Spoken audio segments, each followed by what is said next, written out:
Hello বন্ধুরা, কেমন আছো? আশা করি ভালো আছো, সুস্থ আছো আর সাবধানে আছো। আবারও দালার ভাট বকতে বসে পড়েছে। মানে কিছু একটা পেলেই হয়, এ পক্ষ থেকে যখনই আসছে ওই পক্ষ থেকে শুরু হয়ে যাচ্ছে কিছু একটা কন্টেন্ট। মানে বললেই হলো রূপম, যে সমাজসেবিক দিদিভাই সন্দীপের সাথে দেখা হয়েছে, তাকে বলল দিদিভাই যেটা করবেন দুই পক্ষকে দুই চোখ খোলা রাখবেন, দুই পক্ষকে সমান বিচার করবেন। হ্যাঁ, আমরা প্রত্যেকে চাই যে যেটা দোষ করেছে যে অবশ্যই সাজা পাক। সে সন্দীপ করলে সন্দীপ পাক, ধবলা করলে ধবলা পাক। কেউ আমরা বলছি না যে সন্দীপ দোষ করে যেন শাস্তি না পাক, এটা কখনো হওয়া উচিত না। কারণ আমাদেরও দেখা উচিত সন্দীপকে আমরা ঠিক চুজ করেছি কি না। কারণ সত্যের পথে আছি, এটা আমাদের একটা বলতে পারো শক্তি। সেই শক্তি ভেঙে যাচ্ছে কি না সেটাও তো আমাদের দেখা দরকার, যে না সেই মানুষটাকে আমরা ভুল চিনেছি। যেটা দালাল বারবারই এরকম হচ্ছে, যে মানুষটাকে ধরছে তার কাছে কিন্তু লাত খাচ্ছে, তবুও ওর মানুষ চেনার পদ্ধতিটা চেঞ্জ করছে না। এখন বলতে বসেছে দুই চোখ যেন খোলা রেখে বিচার করা হয়। অবশ্যই দুই চোখ খোলা রেখেই বিচার হবে।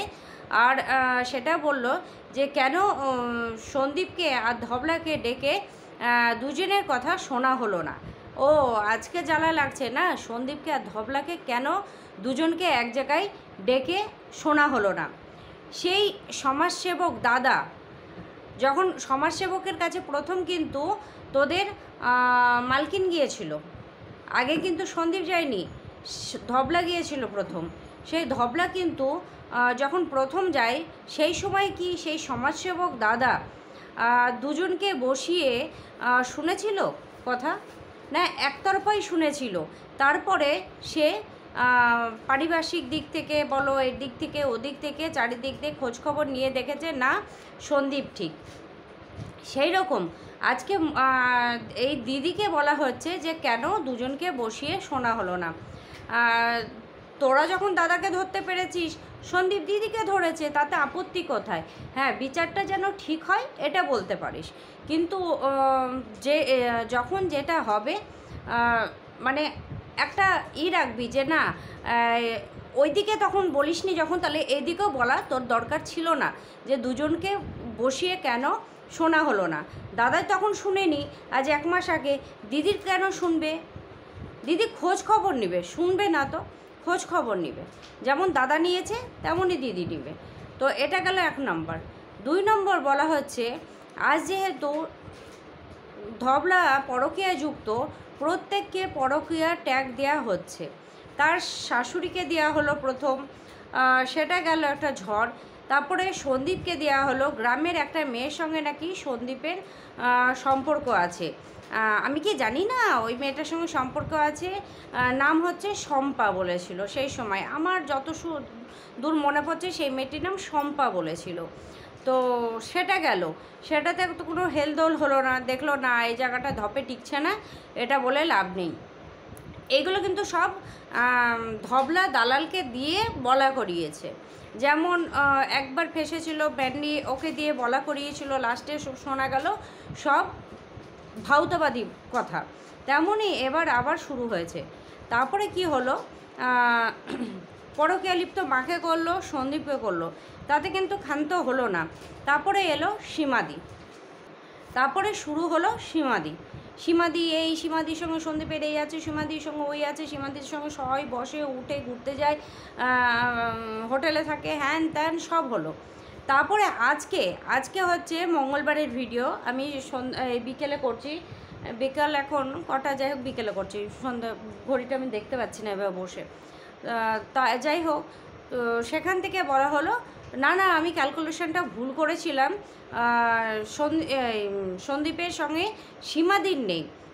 তার আগে আর একটা মাঝে হয়েছিল, সে একবার ঘুরতে গিয়েছিল, ঘুরতে গিয়ে একটা লেডিস পার্স দেখিয়েছিল সন্দীপ বদমাইশি করে, বন্ধুর গার্লফ্রেন্ড বা কেউ একজন হবে। তো সেইটাও বলেছি কিন্তু যে সেই হোটেলের মনে আছে নামটা, তবে সেরকম হলে ওই ফুটেজ বের করবে। ঠিক আছে করো।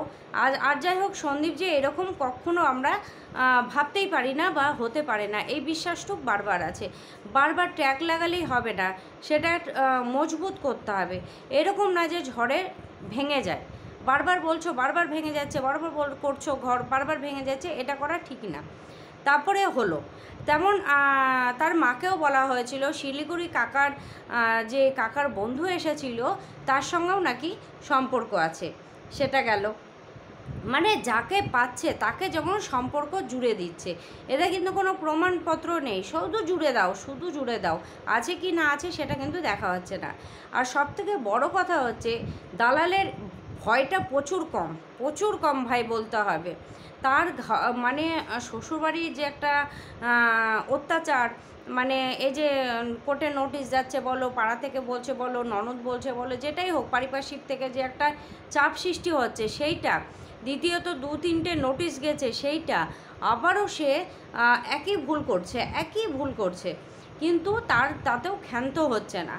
কেন যে তার বর ঠাটিয়ে দুটো চড় মেরে ঘর থেকে বের করে দিচ্ছে না, আর সেই ভিডিওটা যে আমাদের কেন দেখাচ্ছে না, যে দেখো আমি এতদিনে কাপুরুষ ছিলাম, সুপুরুষ হয়েছি, যে ঘরে বসে বসে লোকের পিণ্ডি চটকায়, একটা ভালো বার্তা দেয় যে না পরকীয়া বৈধ, পরকীয়া বৈধ করে গিয়েছে সারা জীবন, সে পরকীয়ার পিছনে লড়াই করে বেড়াচ্ছে। আরে বাবা, পরকীয়ার জন্য কটা সংসার ভাঙতে বসেছে সেটা দেখো।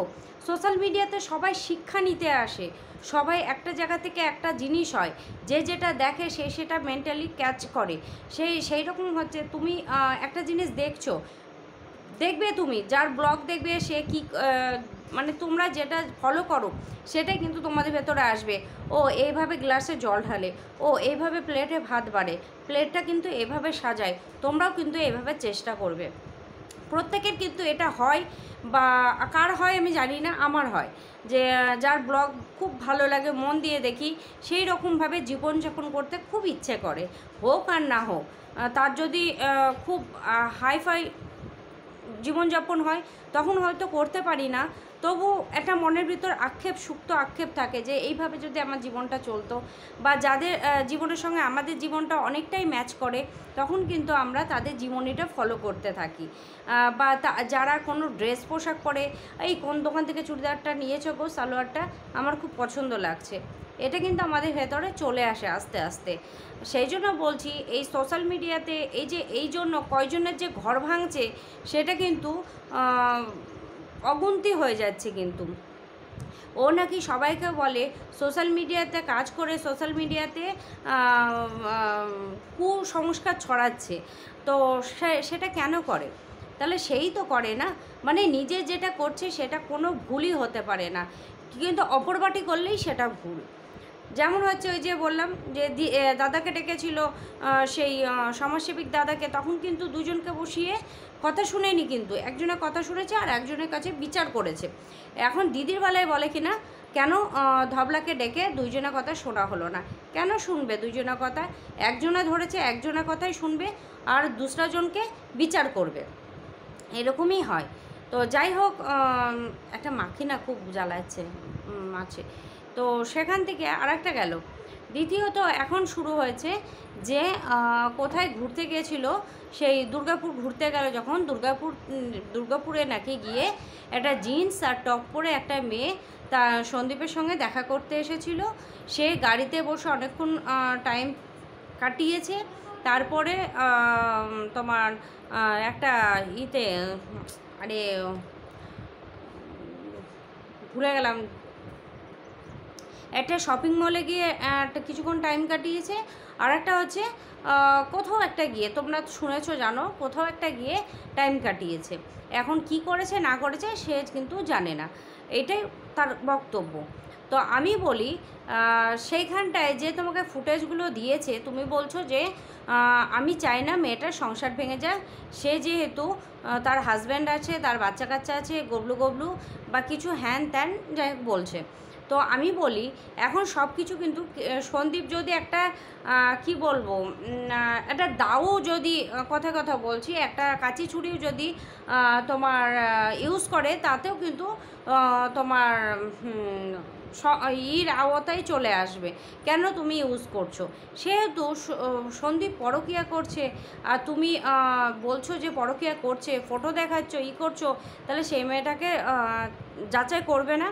কিষাণুকে দিতে গেলে তো যাচাই করতেই হবে। হ্যাঁ, আর যদি সন্দীপ ভুল হয়, হ্যাঁ ভুল, কেন টিনা যেই দোষীও যদি হয়, তাহলে সন্দীপ যদি এ কাজে করে, তাহলে সন্দীপ তো সমান দোষী, তাহলে কিষাণুকে কেউই পাওয়া উচিত নয়, এটাই না?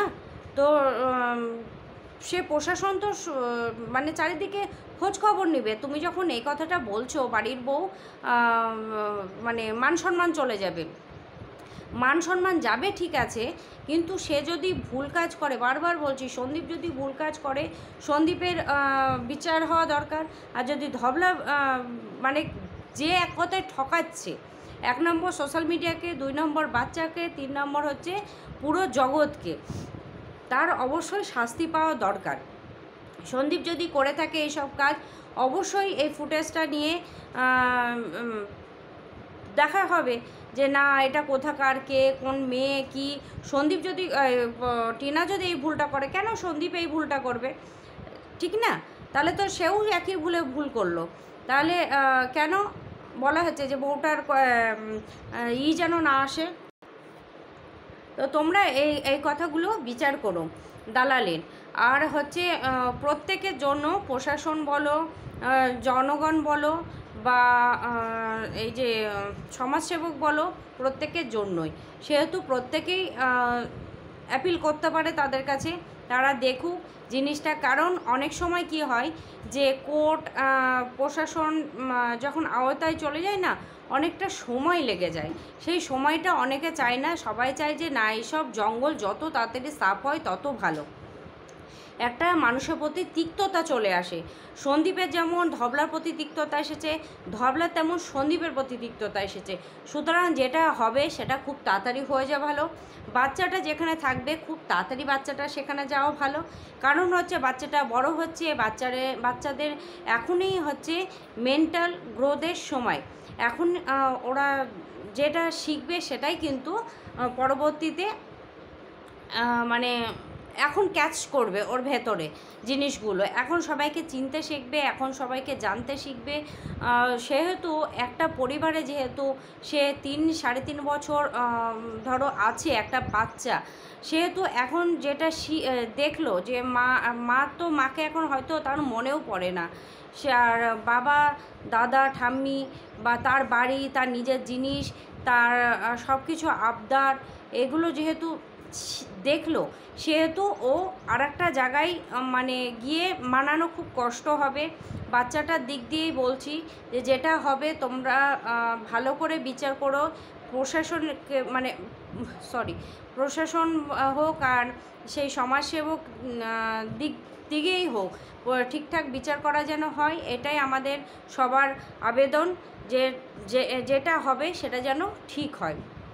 আর একটা কথা বলি যে সে ধবলাকে নিয়ে কিছু, আমি বেশি না একটুই বলবো ধবলাকে নিয়ে, কারণ একটাতেই শেষ করব। আজকে ধবলার যে ভিডিওটা ছেড়েছে মঙ্গলবারের, সেই ভিডিওতে একই কথা বলে, গরম গরম গরম। সকালবেলা একবার স্নান করছে, দুপুরে একবার করছে, রাত্রিবেলায় করছে। তাহলে কৃষাণু যে বাড়িতে আছে সে বাড়িতে জায়গা বড়, খোলামেলা, গ্রাম্য এলাকা, এসি লাগানো, ভালো একটা, আর উপরে ঘর থাকলে নিচের ঘর সব সময় ঠান্ডা হয়। সেহেতু বলছি যে, আর তারপরে প্লাস্টার করা ঘর, হ্যাঁ যখন প্লাস্টার না করা ঘরে একটু গরম হয়, প্লাস্টার করা ঘরগুলো একটু ঠান্ডা হয়। সেহেতু কৃষাণু যে বাড়িতে আছে মানে বাবার বাড়ি, সেহেতু সেই বাড়িটা অনেক স্বাচ্ছন্দ্য। আর যেটা ধবলা যে বাড়িতে আছে মানে ধবলার বাবার বাড়ি, সেই বাড়িটা অনেক গরম, ঘুপছে, দ্বিতীয়ত চারিদিকে জঙ্গল, সে বসে আছে, মশাই এমনকি কাটছে, তার মা বলে মশা, দুতলায় একতলা ছাদে বসে আছে, সেখানেও কিন্তু মশাই কাটছে তাকে। তাহলে বাচ্চাটা কিভাবে সেফ যাবে, সে মানে থাকবে? আর কৃষাণুর ঠাম্মি সবসময় তোমরা দেখেছো সন্ধ্যাবেলায় পড়াতে বসলেও কিন্তু মশারি খাটিয়ে পড়ায়, বা ঘুমিয়ে গেলেও কিন্তু তার বাড়িতে কিন্তু মশারি টাঙিয়ে দেয়। আর যেহেতু ওই এসি ঘরেই কিন্তু কৃষাণু শয়, দুপুরে বলো, সকালে বলো, আর রাত্রি বলো, কৃষাণু কিন্তু ওই ঘরটাতেই সারাদিন থাকে। সুতরাং কৃষাণু যেখানে আছে আমার মনে হয় অনেকটাই ভালো আছে। ধবলা নিজের বাড়ি বলতে কিছু নেই, নিজের জায়গা বলতে কিছু নেই, নিজের যে বিছানা হয় সে বিছানাটাও কিছু নেই। একটা কথা বলি যে মেয়েরা বিয়ে হয়ে যাওয়ার পরে বাবার বাড়ি আর বাবার বাড়ি থাকে না, আর সেখানে যদি দাদা থাকে। আমি প্রত্যেকটা মেয়ের কথা বলছি, আমার মতো যারা মেয়েরা আছো প্রত্যেকে জানো, যদি একটা মেয়ে হও তাহলে তো খুব ভালো কথা, দুটো মেয়ে হলেও তবুও একটা থাকে। কিন্তু যখন ভাই বোন থাকে সেই জায়গাটায় ভাইয়ের বউ চলে এসেছে, দুদিন পরে ভাইয়ের ঘরের আর একটা কাচ্চা বাচ্চা আসবে, সেহেতু বলছি তাদের এখন বাড়ি ঘর যেহেতু ছোট, সেহেতু নিজেদেরই জায়গা কম আছে। তাহলে আর একটা বাচ্চা, আর কৃষাণু যেভাবে ছটপট করে কে সামলাবে এই বাচ্চাকে? তোমরা একবার কি ভেবে দেখেছো যারা বলছো যে কৃষাণুকে দিয়ে দাও মায়ের কাছে, দিয়ে দাও মায়ের কাছে? এই 2-3টে মানুষ 24 ঘন্টা হিমশিম খেয়ে যায়, সেই মানুষটা কি করে সামলাবে?